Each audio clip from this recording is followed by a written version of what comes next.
વધતી જતી ગરમીને લઈ ઘટતા વૃક્ષોની સંખ્યા સામે વૃક્ષારોપણ શરૂ કરાયું હતું। અંકલેશ્વર તાલુકાના નોગામા અને માંડવા ગામ ખાતે 160 વૃક્ષોનું વાવેતર કરાયું હતું। આરએસએસ, વીએચપી અને બજરંગ દળના સ્વયંસેવકો દ્વારા બંને ગામોમાં પ્રાથમિક 160 વૃક્ષનું વાવેતર સાથે તેના ઉછેરનો સંકલ્પ લીધો હતો। આગામી 5 જૂનના વિશ્વ પર્યાવરણ દિવસની ઉજવણીની તૈયારીઓ શરૂ થઈ છે। આ વચ્ચે ચાલુ વર્ષે રેકોર્ડ બ્રેક ગરમીનું પ્રમાણ જોવા મળ્યું છે અને જેનું કારણ ગ્લોબલ વોર્મિંગ અને ઘટતી જતી વૃક્ષોની સંખ્યા છે।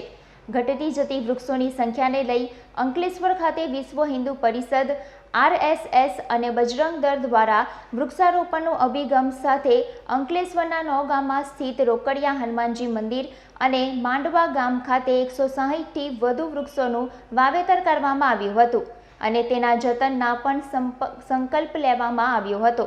આ ઉપરાંત ત્રણેય સંગઠન દ્વારા પ્રતિ રવિવાર અલગ અલગ સ્થાને સ્થાનિક લોકોને જોડી વૃક્ષારોપણ અને તેના જતન માટેનો પણ નિર્ધાર કરવામાં આવ્યો હતો અને લોકો વૃક્ષોને પરિવારના એક સભ્ય, ભાઈ બહેન, માતા પિતા કે અન્ય પ્રિય સ્વજનના નામે વૃક્ષનું વાવેતર કરી તેનું જતન કરવામાં આવે તો ગ્રીન ઝોન ઊભો થઈ શકે છે।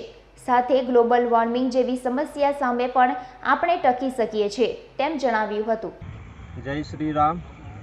આજરોજ અમે રાષ્ટ્રીય સ્વયંસેવક સંઘ, વિશ્વ હિન્દુ પરિષદ અને બજરંગ દળના કાર્યકર્તાઓ નોગામા સ્થિત રોકડિયા હનુમાન મંદિર ખાતે ભેગા થયા હતા।